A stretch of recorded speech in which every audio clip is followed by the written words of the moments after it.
Welcome back to Stand, where we help make courage contagious. I'm Kelly Tshibaka, your host, Alaska's chair for the Trump campaign, former U.S. Senate candidate in Alaska, and I'm joined today by my amazing daughter and co-host, Denali Tshibaka. This is your first time joining us, isn't it? Yeah, it is. I hope you nail it and slay it. I think that's a word you said I'm not allowed to say. Oh, my goodness. So here we go. It's going to be a roller coaster. You can be one of our standouts by joining us at standshow.org. We take a stand for freedom, truth, and government by the people. So join us there. You can see our social media and check out our YouTube channel where we've got all of our amazing episodes. And today we have got a wonderful show in front of us. You've already heard him laughing because he's got nothing but joy in his heart. We have our friend and our amazing Alaska House candidate, Nick Begich, soon to be our congressman. He is our favorite, not just our favorite, but Alaska's favorite in this election. Nick Begich running for House. The election is in just a couple weeks, the first week of November. If you have not planned to vote, make a plan to vote, whether that is through an absentee ballot or going to the polls. Voter turnout is so important. The most important thing about this race in particular is that this, Denali, if you didn't know, is one of the top 10 races in Congress. There are, I'm going to just pop quiz you because you are a graduate in political science. How many House seats are up for election every 2 years? Half of them? No, all of them. 435 seats are up. And there are 10 top races, and Nick Begich's race is one of them. So all eyes in the nation are on this race. Nick Begich, welcome to Stand. His website is alaskans4nickbegich.com. Nick is spelled N-I-C-K, Begich, B-E-G-I-C-H, nickbegich.com. Nick, we are so happy to have you here. Welcome to the show. Thanks for having me. It's great to be back on Stand with you, Kelly. And Denali, welcome to the first podcast. I'm sure we'll be first of many. Yes, we do have a really important race. There's no doubt about it. I mean, there's 435 seats in the House, and Alaska only gets one voice because we have a small population, big state, small population. So it's really important that the person that we have representing Alaska in the House shows up for work, represents all the people of Alaska, and represents the factors of Alaska that make us unique. You know, we're a resource state.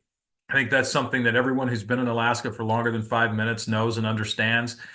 We have a lot of potential as a state, and it's really important that that single voice that we do get in the House represents to the other members, to the other 434 members, just how important Alaska is, not just for us, but for them, for the entire nation, for the people that they represent in their districts. And, you know, that's what I want to do on behalf of Alaskans, is represent the opportunities of this state so we can open it back up and play that important role that we should be playing in national security, energy security, and mineral security. You said that really well. A lot of people in the United States, what we call the lower 48 affectionately, don't have a great appreciation for the fact that nearly all the fish they eat in their restaurants come from Alaska waters, that the front line of national security for our country is actually Alaska. We are closest to Russia and China and North Korea, and that we have to have most of the military defense in our country is actually located at our shores if we're going to have strong defense against our biggest adversaries.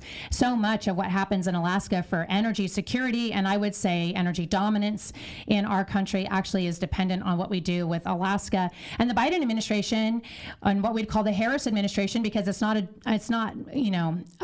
misunderstanding or secret to Americans anymore that Biden really hasn't been in charge the last 4 years. The Harris administration has really targeted Alaska for a shutdown with more than 60 executive actions and orders targeted against us. So one of the challenges, I think, for you as congressman is going to be that one voice in a sea of 435 standing up for Alaska. It's also a challenge, the fact that your footprint geographically is 2.5 times the size of Texas, and getting to all of your constituents, meeting everyone, and campaigning is a challenge. The last time we had you on the show, you had another really strongly funded and supported Republican in the race. That person has since dropped out, but I wanted to toss the question to you and say, at this point, with only a couple weeks to go, what do you see as the strongest challenges to your race? Yeah, you know, at first, let me just, before I get into the challenges in this race, let me just give all the credit to Nancy Dahlstrom. She chose to get out of the race, and this is one of the strange things about ranked choice voting, and I think we've all learned this over the last couple of years, is that when you have more than one person on our side of the aisle, on the Republican side of the aisle, you end up eroding one another's votes because a lot of voters, about 30%, it turns out, won't rank a second choice. So this gives us an opportunity to consolidate support, contrast the policies on my side of the aisle, on the Republican side, with Mary Peltola's record. And what we know is that when we have that opportunity for a direct debate, we win, because at the end of the day, we're a red state. We lean conservative, and that's what reflects our values as Alaskans. But there are challenges in this race. There's a great deal of money that's being poured in to our state from outside. We see that in the ranked choice voting ballot initiative scenario, where you've got something close to $10 million coming in from outside of Alaska, trying to tell Alaskans how we should vote. We're seeing the same thing in the congressional race. 90% of the money that Mary Peltola has raised has actually come from outside of Alaska. And here again, you've got people outside Alaska trying to dictate to Alaskans who they should send to Washington, D.C. And look, there's a substantial imbalance, right? More than half of my money is coming from in-state. And again, 90% of her money is coming from out of state. She's raised close to $10 million. We'll raise probably $2 million. And so there's a major challenge when it comes to funding campaigns. There's also a challenge that's exacerbated by the fact that there's a funding imbalance in who's telling the truth. And Mary Peltola has been, and her campaign, her allies on her campaign have been spinning lies about my record and misrepresenting her record in the Congress. You've heard probably at this point many statements about her saying that she was responsible for approval of the Willow Project. What we know is that Joe Biden himself, weeks after approving that project, was asked by a reporter, as he, interestingly enough, stood next to Justin Trudeau of Canada, and someone said, "Why did you approve Willow?" And what the president said was, "Look, I approved Willow because my lawyers told me that if I didn't approve Willow, I would lose in court, and then I wouldn't be able to do what I really wanted to do, which was to take millions of acres of land offline from Alaska for future development." Which is exactly what they did. So we got a portion, like, what is it, 60% of the Willow Project, which, when we do grades in our house, that's a D. We got a D on the Willow Project, and instead we lost all of ANWR and all of NPRA, which is where the real oil fields are. And if Mary wants to take credit for that, well, then that is on her. We lost all of our oil future for a D on a small project. You're 100% right. I mean, she wants the credit for Willow, but she doesn't want the credit for all of the other 66 executive orders targeting Alaska and growing. They're not done yet.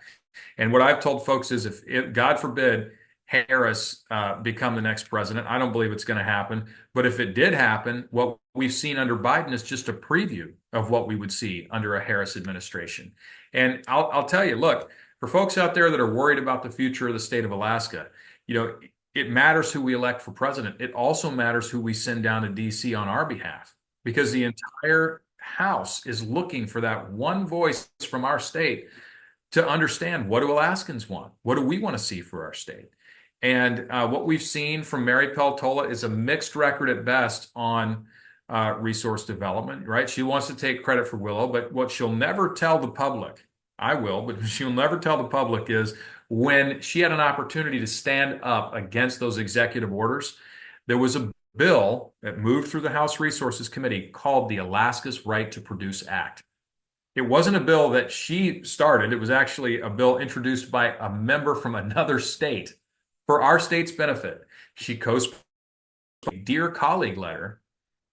She sends a Dear Colleague letter out to her, to all of her colleagues on the Democrat side of the aisle. And she says, "Look, I want you to vote no on the bill." So she urges people to vote no on her own co-sponsored bill, and then doesn't vote yes or no herself. She votes present. And that's not a record we can be proud of. It's a record that really upsets the other people on her committee, and I know this because I've spoken with them personally. And it does not represent the political will of the people of our state. And so that's another challenge that we've seen through the campaign, is an obfuscation of Mary Peltola's true record in the House, and that record has been abysmal for Alaska. That's right. We had a little bit of a blip in the internet there. So just to summarize, the Alaska Rights to Produce Act, Peltola co-sponsored it and then sabotaged it in her caucus. It went into the Democrat caucus and wrote letters and told everyone to vote against it, just to summarize the part that skipped there. And that is important. You brought up the Harris and Trump campaign that is going on nationally right now. And it's important that we had this flip in the president's endorsement. So before, the president had endorsed the other Republican that was in this race, Nancy Dahlstrom, and then she backed out. And then the president has now, we call him the president. President Trump has now endorsed you. We'd like to hear the story about how that happened. How did you get the president to change his mind and come around and endorse you? Well, I'll tell you what, this seat is so important for making sure that we retain majority control in the House. And I think people across the country, including the president, recognize just how important that is. I've been a supporter of President Trump since 2016. I was proud to go to his presidential inauguration in 2017. I've donated to the president. I've even spoken at Trump rallies in the past. So the president and his team know that I support him and have supported him for some time. I did receive a phone call from President Trump, and what was amazing about this phone call was that it happened the same day of that second assassination attempt. He called me. Yes, he called me after that attempt late in the day, and we had a conversation for about 10 minutes. And I said, Mr. President, you've had just an incredibly eventful day. And he said, you have no idea. And he said, but we wanted to end it on a positive note and tell you that and I won't do a great Trump here, but he said, we're going to do a very big endorsement. It's going to be very big. You're going to love this endorsement. And he did. He delivered. We had a great conversation, though, about the state of Alaska. And I used that opportunity to talk about just how much Joe Biden and Kamala Harris, who seems to be the one running the show right now, has actually targeted Alaska. So we talked about those 66 executive orders, and he asked me specifically about the King Cove Road, about the Ambler District Mining Road, about ANWR, about NPRA. These were on his mind. And what he wanted me to tell the state of Alaska on his behalf is that day one, he's going to get to work repealing the executive orders that have targeted the state of Alaska. That's why we need one of many reasons why we need President Trump in office. As Alaskans, he was the best president our state has seen in our lifetimes for our state.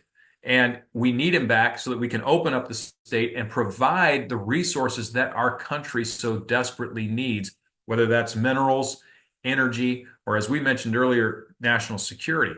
So these things are front and center for President Trump. I believe he's going to get back in office. I know that he's going to deliver on his promises as he did in his first 4 years. And I'll tell you, he has a deep-seated love for Alaska, and he made mention of that several times in our call. Yeah, if we want to vote Alaska, we definitely want to vote President Trump, and I appreciate hearing that story. It's a really great story. It's definitely consistent with who I know him to be. So we're on with Nick Begich, AlaskansForNickBegich.com. We're going to take a break. Stand by. We'll be right back with Nick Begich.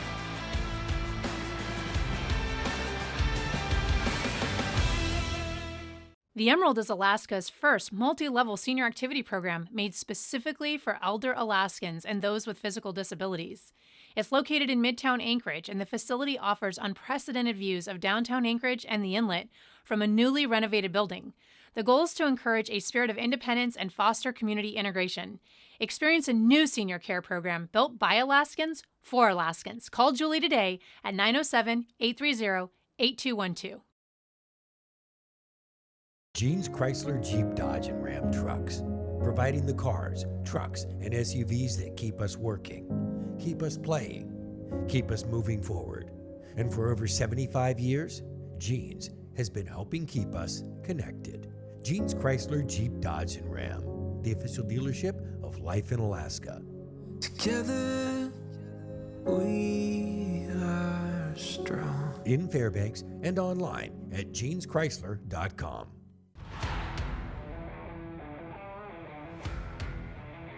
Welcome back to Stand. You're on with Kelly and Denali Tshibaka, and our guest today is U.S. House candidate Nick Begich.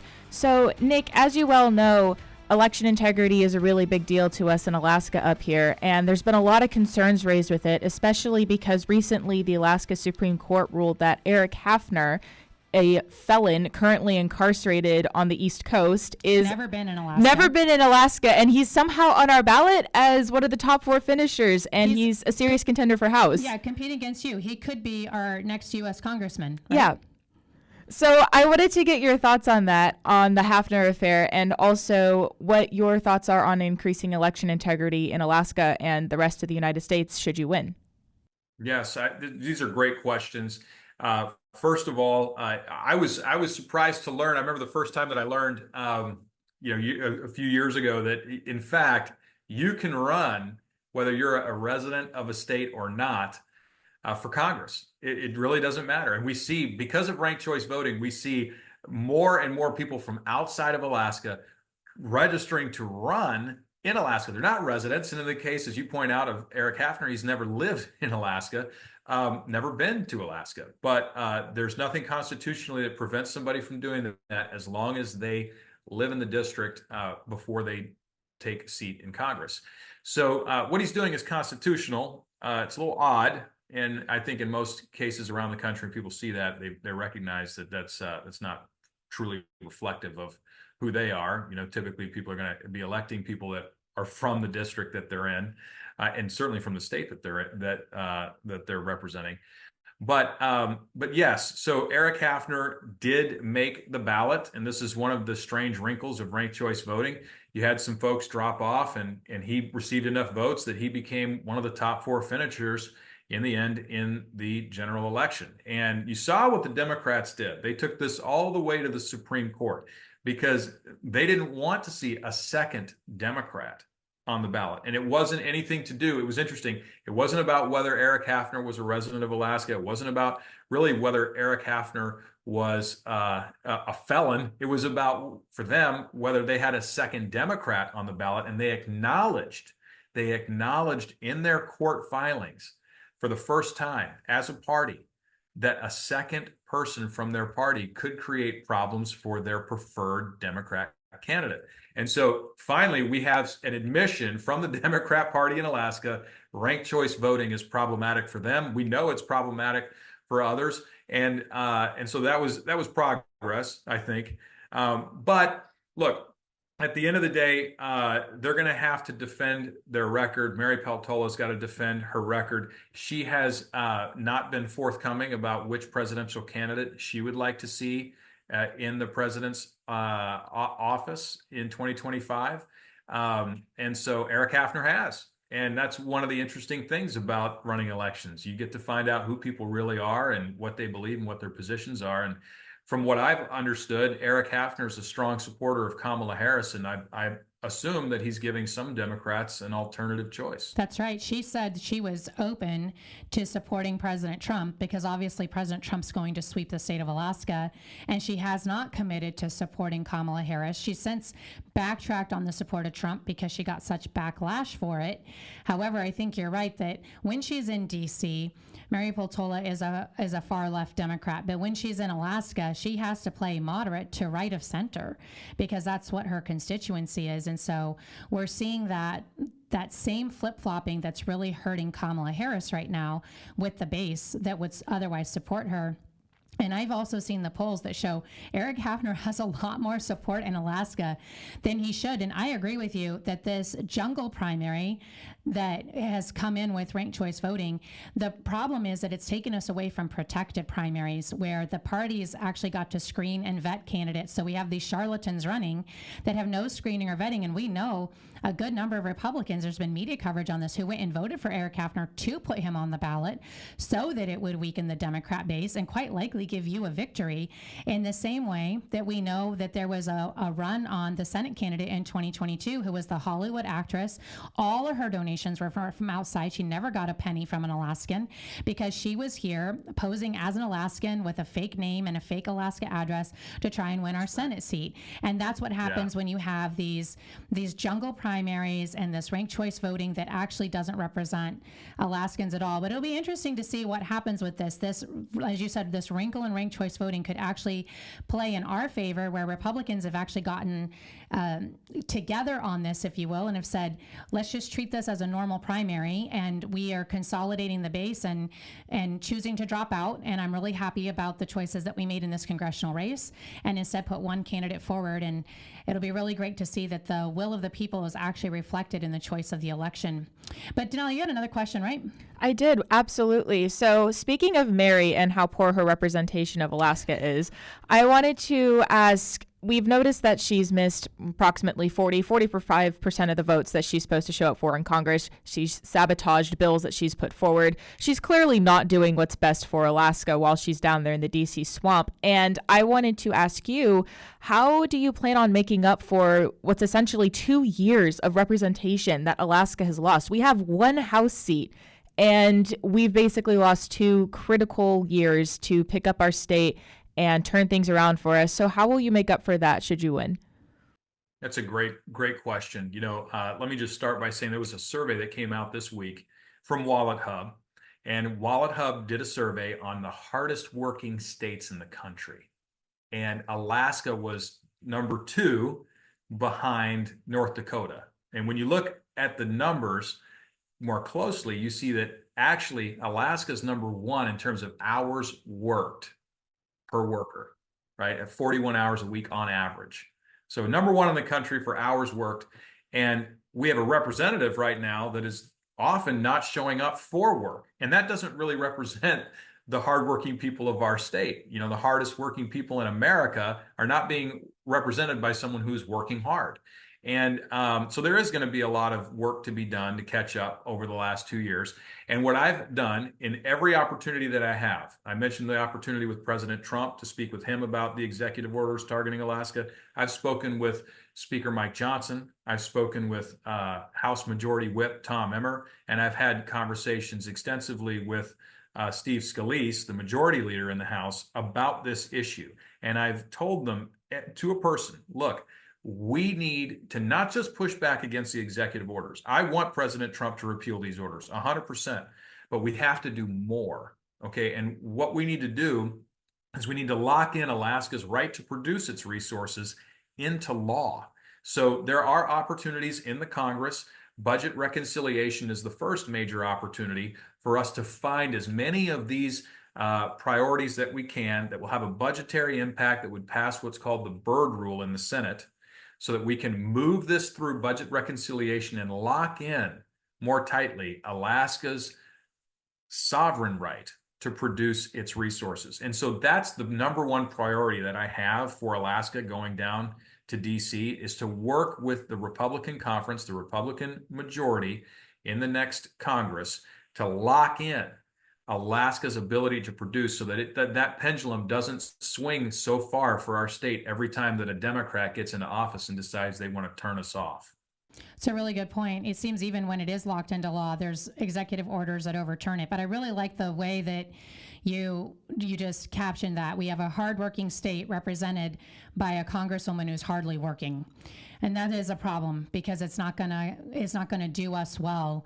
We're just gonna have to work harder to make up for what's not being done, or how the government overreach is absolutely oppressing us up here in Alaska. But speaking of oppression, it feels like the young generation feels particularly oppressed, because they cry about it a lot. And I know that Denali just experienced a lot of that in college. Oh yeah. I mean, I even went to a conservative school, just graduated from Texas A&M, Gig 'em Aggies. Gig 'em. But one of the things I really noticed down there, even being a political science major, was it was really, really difficult to get any of the Republicans there to say, oh yeah, I lean right. They were super secretive about it. Always like, okay, well, I mean, like, I'm not for Kamala. I guess I would vote for Trump. Or like being conservative is a point of shame. Oh yeah, it was almost like a secret message kind of thing. Like, oh yeah, I lean right, wink. And it was so interesting because the Democrats are running around campus with the blue hair and the Biden-Harris T-shirts and vote Beto and all of this stuff. And I wanted to ask you, as who basically you'd be one of the younger members of the House, What are your thoughts on this? Why do you think the younger generation feels so repressed to say, I am a Republican? And how do you think you could lead by example to change that? So, boy, I love that question, because there's so much pressure put onto people through mainstream media sources. And what we've seen, and interestingly enough, we've seen the Democrats pay influencers, social media influencers on TikTok and Instagram and other social media platforms to promote their messages. These are paid actors, paid influencers who are going out into their target demographics and presenting a message to the youth. And it's not surprising, but it is disappointing to see Democrats resort to this because they recognize their ideas are failed ideas. Their ideas don't have facts on their side, and their ideas require deception in order to be sold to the public. And that's what they do. And so they put a lot of pressure on folks through those indirect methods to try to influence public opinion. But I think what happens, and I'll tell you, I've known many people, many young people, friends of mine, who, when I was younger, they kind of leaned left, or they identified sort of more with the left side of philosophy. They get their first paycheck. Hey, wait a minute. What happened to all of this money that I made?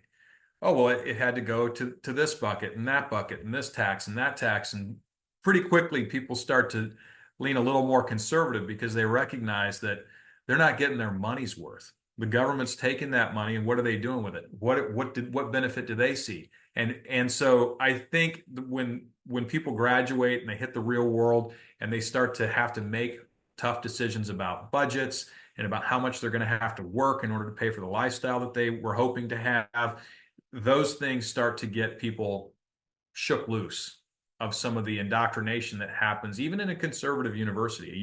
You went to Texas A&M. I went to Baylor down the road. I mean, I was at a conservative school too, but I could see, the same trend lines that you're describing happening even then. So I can remember going down and visiting the campus here a number of years ago and seeing Beto O'Rourke signs on that campus. And I was very surprised to see it. But yet Texas remains a Republican state. Ted Cruz is going to win that state again. And I think the reason is because when we encounter real life and we get out of the collegiate bubble and we start to have to work and build our own families and do those things, we recognize actually these policies on the left don't work for regular people. Yeah, I think that's right. And one of the things we're doing is encouraging our kids to speak up now, because as I've told them, there's a lot more people in your classes who think the way you think, and they don't know how to articulate it, and they don't have the courage to. They don't know that when they say something, there won't be any responses back. And so one of the easy ways to speak up is just to simply ask questions. And if you ask questions, you'll be surprised to see that the liberal indoctrination is really only one layer thick. Well, and the amount of people that come up to you after and go, listen, I wasn't going to say it, but I totally agree with you. That's right. And the professors and teachers often don't have an answer beyond what they were trying to just drill into people's heads. And so it starts to unravel really quickly, which I think is a good way to start. Well, this has been a great conversation with Nick Begich. We're going to pick up on the other side of the break and talk about really interesting policy conversations. Policy means the things that affect our pocketbooks. So let's pick up with that. AlaskansForNickBegich.com. You've been on Stand with Kelly and Denali Tshibaka, and you can find us at standshow.org. We'll see you on the other side of this break. Stand by.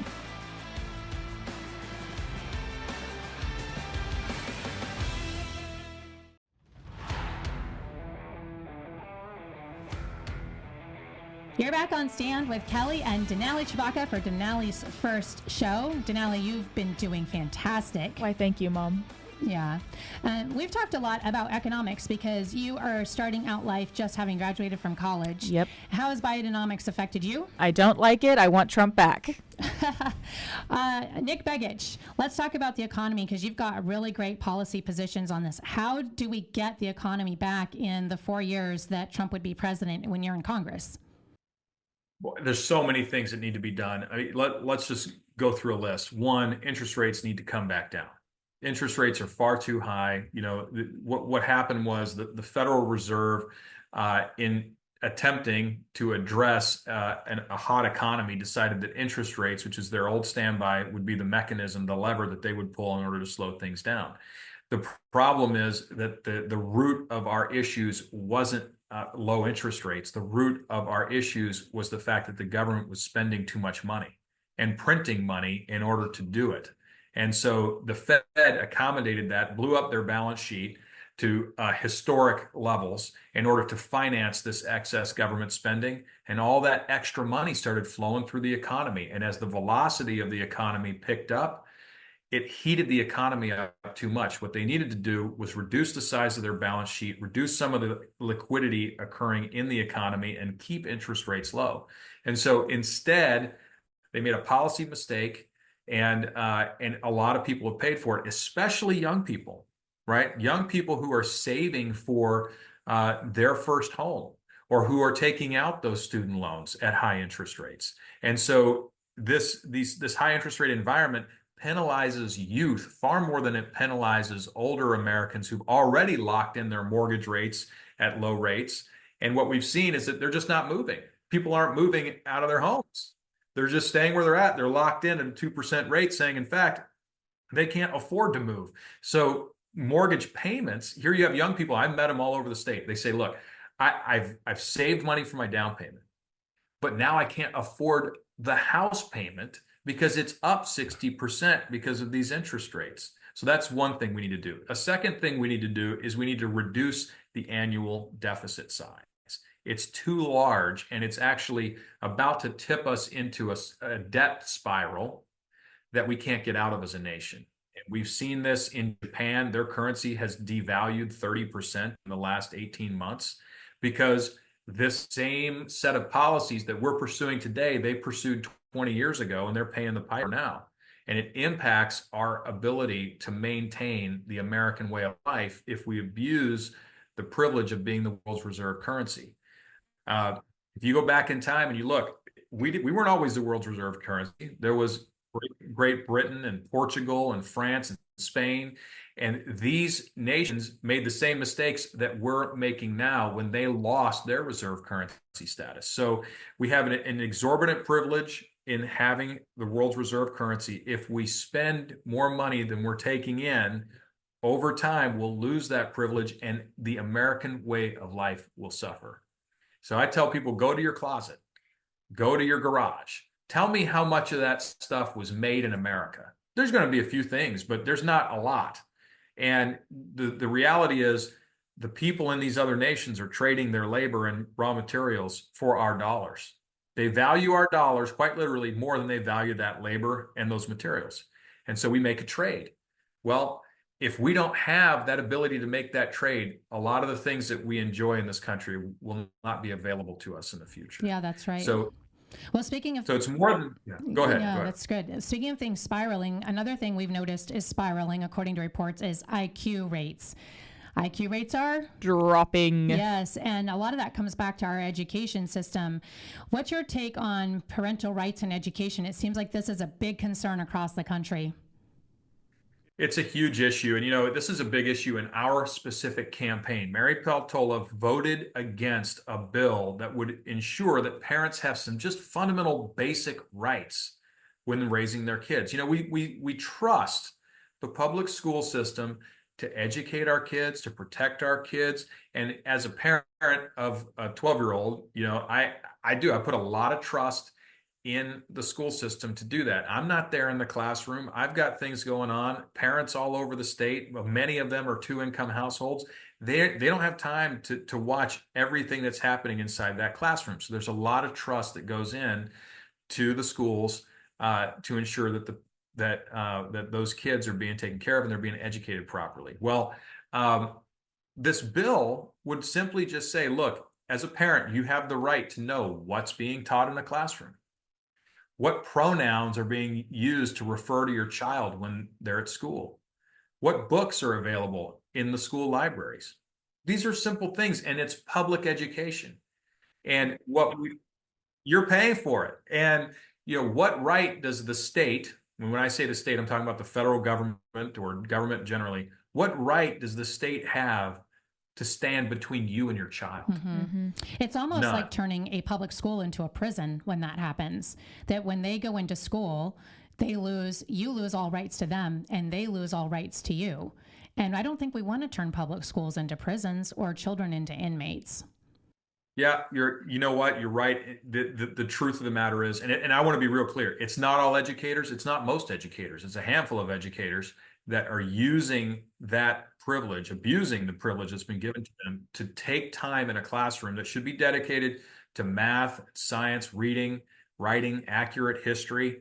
They should be using that time for those things, not using that time to indoctrinate children in the latest Democrat political fads. And that's what we're seeing the classroom become in a few instances, and it's not for that purpose. And parents need to know that they continue to have the right to raise their child the way they see fit, not the school system. And so she voted against that. She also voted against protections for women's sports in Title IX. And this was our late Senator Ted Stevens, one of his priorities. He was a big part of the reason why Title IX advanced in the Congress and was signed into law, making sure that women are competing against other women and not men in their sports. And this is universal. When you look at the information, you look at the data, most moderates, conservatives, and even Democrats agree that protecting women and women's sports is really important. But Mary Peltola voted against that. And it's very surprising because when you see her ads, she talks a lot about rights and women's rights and freedom, and yet she's taking those freedoms and those rights away with these actions. Well, when we talk about the school context, we're not talking about grown women like me, which I do have an issue with that. We're often talking about girls, little girls. And I, having had a couple girls, you're sitting next to me, you're grown now, but I've got a little one at home. I'm not okay with boys and men being in the locker room with her pretending to be girls. That's not okay. It's just never okay. And so that's what we're talking about. It's a major policy difference with major real life consequences that result in major harm. So speaking of things dressed up as freedom, let's talk about one of the major policy differences that seems to be really contentious, and that's the issue around abortion. And there's this whole idea that's come up. It just enrages me in the presidential and vice presidential debate, this concept that Democrat leadership has not supported aborting children up to the time of birth and after they're born. And I just want to toss that easy softball pitch to you on what Mary Peltola has actually voted on this issue. Yeah, you saw it. For those who watched the vice presidential debate, I watched it as well. Tim Walz tried to dodge this question and suggest that his bill in Minnesota did not allow for late day of abortion. It does. It does allow for that. And even further, it allows for a physician to walk away from a baby that's born. Their position is any abortion is a right to a successful abortion. So if a infant happens to be born alive, they do not support the Infants Born Alive Act, which is a separate patient on a patient table. And they absolutely abandon the Hippocratic Oath of, first do no harm. And they instead let this living person stay there to die and walk. And that's so, folks, that's just wrong. I think that's something, even for folks who believe in abortion rights, that's wrong. And most Alaskans agree. When you look at the data, 26% of Alaskans believe that that's okay, and the rest say, no, it's not okay, right? So the vast majority of Alaskans, even in one of the most pro-choice states in America, believe that that's wrong. And Mary Peltola voted for that. She voted for that. She supports abortion all the way up until the moment of birth. And folks, these are human beings. These are human beings. They can live outside the womb. This is clearly a person. And for Mary Peltola to take that radical position, it flies in the face of what freedom really does mean. Individual liberty goes down to the person. And in fact, we have to protect our most vulnerable the most, because they don't have the ability to speak for themselves. But that's a human being. And for Mary Peltola to take that extreme position, it's out of step with where most Alaskans are, where most Americans are, but even more importantly, with what's right, what's truly right. I think one of the ways Denali has successfully communicated this to her friends is actually explaining what this means. So this means when a baby who is being born and delivered and coming out normal delivery process and taking its first breath, that they can terminate, they would say terminate that life. And the way that they do this, for people who have never actually studied abortion, there's two ways abortions are done. The one is you stick a needle into the child's head and you suck out its brain. A 9-month-old baby is too large to do that. The other is you dismember it limb from limb. So you take a little scalpel knife, and this way it would have to be much bigger, and you would cut off this baby's limbs, shoulders and legs, and then ultimately its head as this thing's coming out, in order to end the quote fetal tissue. But this is a live person. You literally are blending babies when you do that. Right. It's You are horrible. decapitating and dismembering a child in order to, in the name of having a right to a successful abortion. A right to an abortion is a right to a successful abortion. So as this person is being born alive, you are giving these doctors and these patients the right to dismember another person. And that is what Mary Peltola, and to be clear, all the Democrats in the House voted for this last session. And so I think that's a major policy difference between you and Mary Peltola. Right, Mr. Begich? It's a huge policy difference. And I'll tell you, in most of the countries around the world, particularly in developed nations, the practice you just described is 100% against the law. It's illegal. It would be considered a human rights crime. Mm-hmm. That's right. Yeah. Well, I appreciate you being on today. Thank you so much. AlaskansForNickBegich.com. Nick needs all the support that he can get because he is up against a fierce dark money outside funding battle against Mary Peltola and all of the outside groups that are supporting her. And if we want this person in Congress, this is not just a cry for Alaskans, but I know that a lot of people outside of Alaska are watching this show. Please support him. AlaskansForNickBegich.com. There is a very, very narrow majority in the House. At times this last session, it's been down to one person. This could make all of the difference in the world. AlaskansForNickBegich.com. We so appreciate you having on the show, Nick, and we wish you all the best in this upcoming election. Thank you so much. Thank you for sticking with this podcast. It's so important for people to understand the issues of the day from the conservative perspective. And the good news is we got the facts on our side. We just got to be willing to have the courage to take a stand, get out there, tell our friends, tell our neighbors, have those conversations with family. Because again, the facts are with us. And when people understand the facts, they'll find out they're conservatives too. Denali, great job on your first podcast. Thanks for letting me be your first guest. Thank you, Nick. Thank you, Nick. You have a great day on the campaign trail. We'll be right back after this on Stand with Kelly and Denali Tshibaka.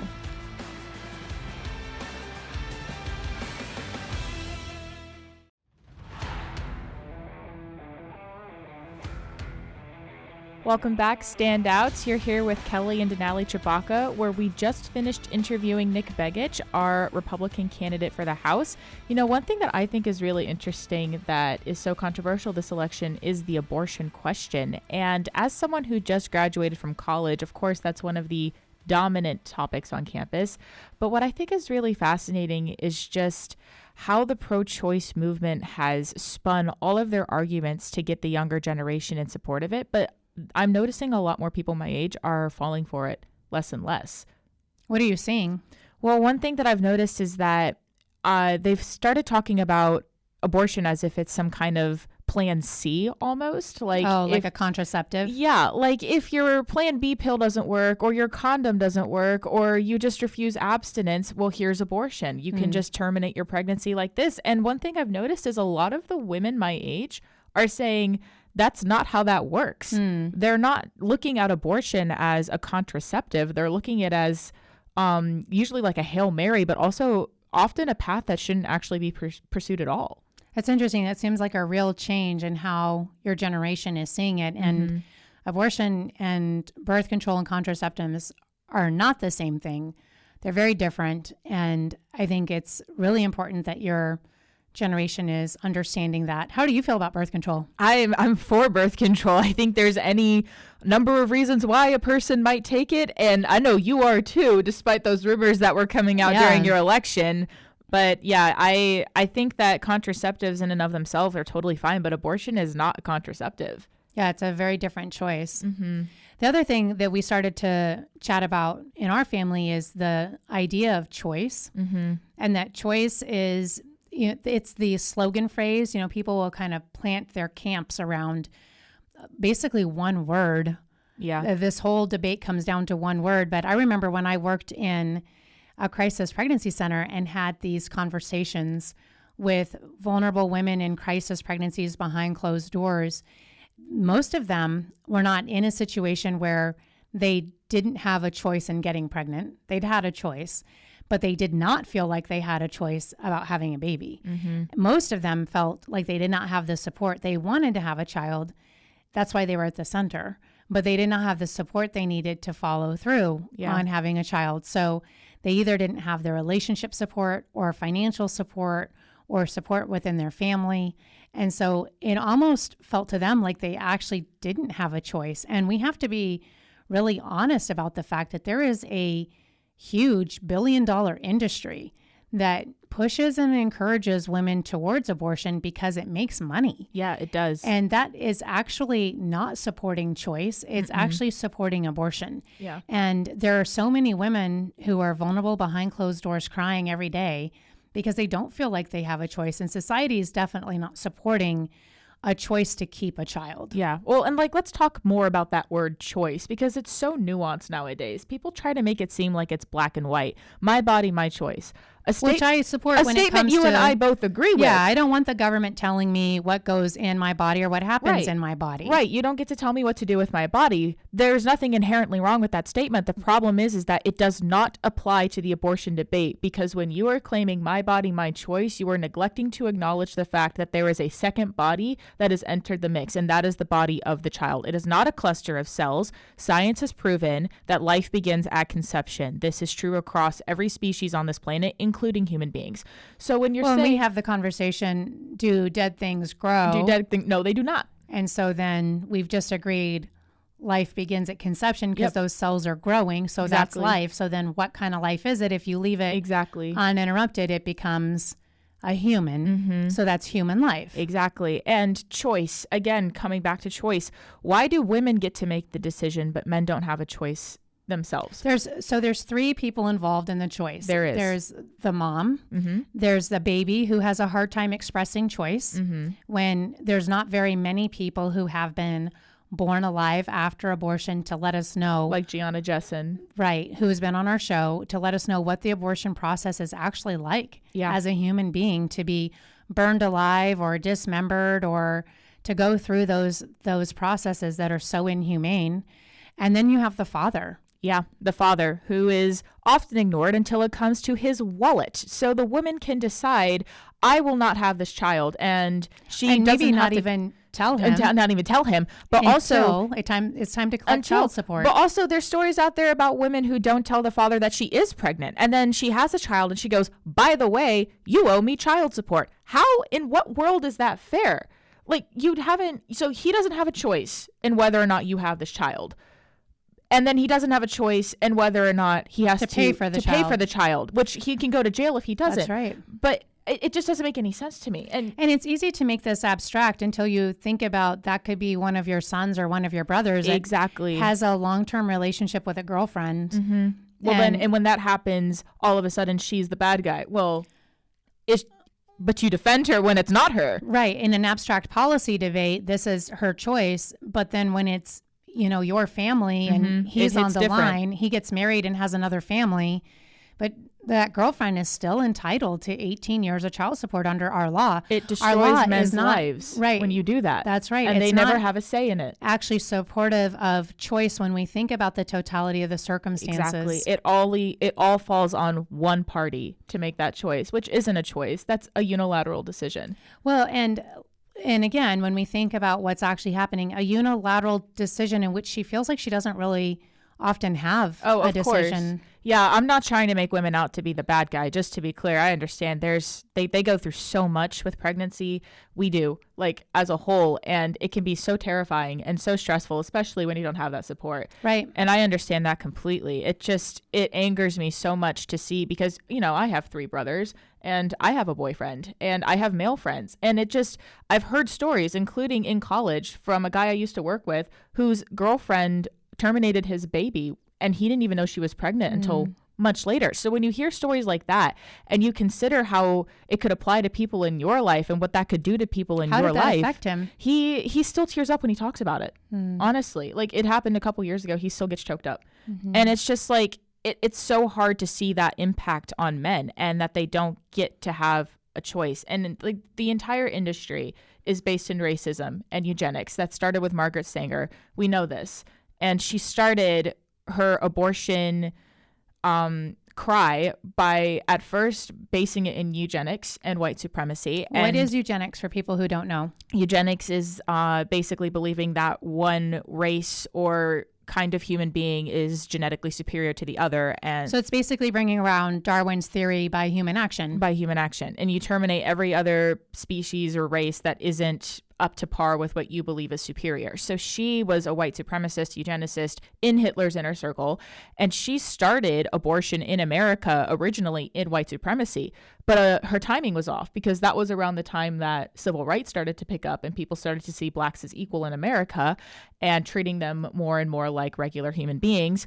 And so she had to pivot, and she changed it to the feminist argument because that was also picking up. And now when you look and around, sexual freedom, right? It was sexual all freedom, around because sexual she also liberation. started birth control and stuff. But when you look around nowadays, you see that Planned Parenthoods are in low income neighborhoods where ethnic women like me tend to end up, and that's on purpose. You don't see abortion clinics on the bougie sides of town. They're in the broke sides of town because that's where the minorities tend to reside. It's still in their documents to this day. Oh, that 100%. That's part of the mission. Mm-hmm. So they get money from it. It's based in racism. It's such a dirty, dirty industry that continues to destroy people's lives on all sides, the child's, the mothers, and the let's fathers. Pivot to the hard question. Why is it okay for advocates of the life of a child to support the life of an unborn child, but also to support the death penalty? Ooh, that's a great question. You know, I have a lot of Catholic friends who are pro-life and anti-death penalty because they argue that the sanctity of life applies to all sides. But here's my thing, right? A child is innocent in every way. They have committed no acts against humanity. They have never harmed another person in their life. So as far as I'm concerned, they do have the right to continue living, and they have the right to be born. However, an inmate who has taken lives, destroyed lives, done horrible things, they have demonstrated that they will act against society and harm society as a whole when given the option. And so it's really just best to take justice and apply it there. The innocent should be allowed to live and have that right, and the guilty, depending on the crime, I'm not saying petty theft deserves a death penalty, but serial killers, they've made their choice about how they want to spend their life, and it's not productive to society. It's harmful to society. And you see it in the Bible too. God has actually said that in Exodus, if a thief enters into the night and is killed, then the fault is not on the person that executed them. It's also biblical. So there's this concept that justice at the hands of governing authorities in order to maintain a safe society where crimes against humanity are not allowed because they are punished. If you violate civil rights and human rights, then you have forfeited your own rights in society, and they have to be dealt with in a just way. Yep. And we have different ways of dealing with that, whether that's life in prison or death penalty. Right. Different states deal with it differently. Right.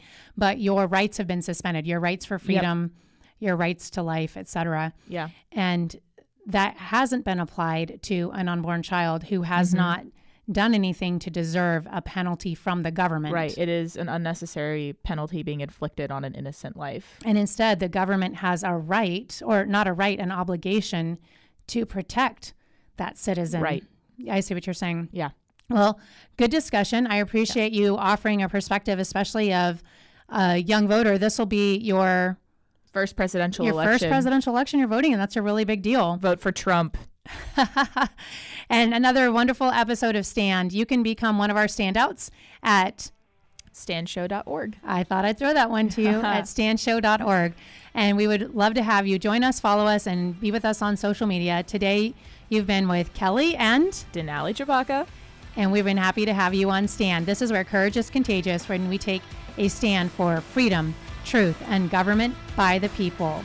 Join us next time on Stand, standshow.org. We'll see you then.